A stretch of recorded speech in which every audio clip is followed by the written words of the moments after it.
Hey everyone, welcome back to my channel. Today I want to go really in-depth look at the idea of being a high-value man or woman.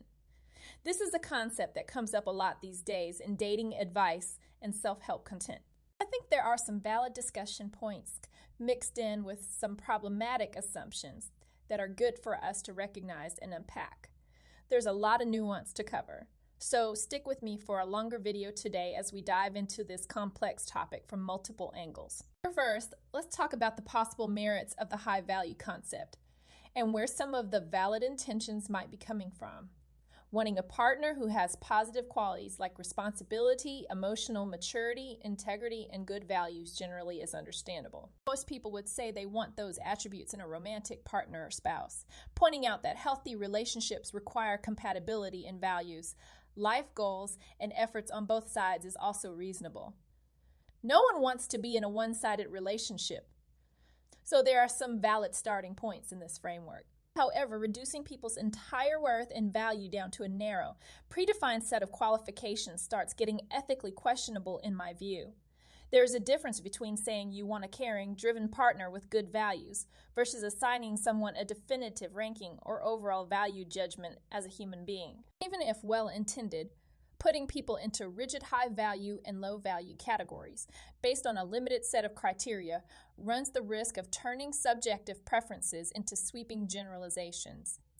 Not to mention how it reinforces the perception of people as commodities to be ranked on some kind of superficial rating scale. Another big issue is the binary language of high value versus low value, and how that frames our thinking.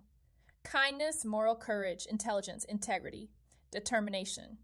These are wonderful qualities that can make someone an admirable human being, erring partner. But do they mean that person necessarily has high value in some universal way? That they are superior to others who don't rank as high value by what checklist is being used? The truth is human value and worth is so much more complex and nuanced than any rating system can adequately capture. There is also often a very narrow and one-dimensional tendency in how value gets judged, especially according to traditional gender roles and stereotypes. For men, the focus tends to be heavily on status, power, wealth, ambition, and being a provider.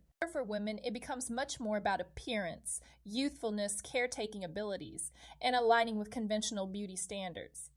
But human value is about so much more than just these few factors. Not to mention how inconsistent and subjective some of those standards are. You certainly cannot assume engineers or executives automatically have higher inherent value and worth than teachers, nurses, artists, caregivers, or people in other vital roles that keep society functioning. Of course, some argue that we naturally gravitate towards certain traits and attributes in mates as an evolutionary survival and reproduction strategy. And it's true, our brains are wired to notice things that indicate health, vitality, resources, etc. But society has taken this tendency way too far. We've ended up judging each other's worth in very oversimplified, dysfunctional ways instead of appreciating our diversity. The truth is, two people can have immense value as human beings, even if they have very different strengths and attributes. A CEO may earn a lot of money, but could lack empathy. An artist or musician may not be wealthy, but can richly enhance others' lives through their talents. Lacking status symbols does not inherently mean someone lacks character or substance.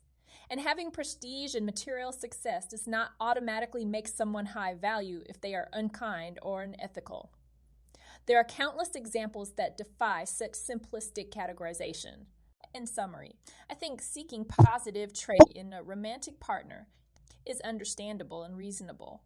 But rigidly ranking all people's objective worth and value based on simplistic checklists is highly problematic in my view. We need much more nuance in how we look at human beings, relationships, and compatibilities. Certainly compatibility, maturity, integrity, and shared values matter when evaluating a potential partner. But those factors do not dictate a person's entire value, worth, and dignity. Sometimes we need to reflect on our own biases, assumptions, and limiting beliefs with more compassion, depth, and openness to see beyond the surface. With more mindful, ethical language and frameworks, we can move toward healthier interpersonal dynamics overall. But it requires being willing to challenge long-standing notions of value that are often superficial and constraining. Those are my in-depth thoughts for now, but I'm interested in your perspectives too.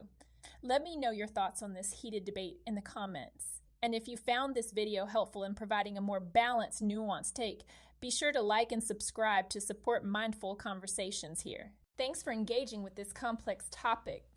Look forward to seeing you again next time.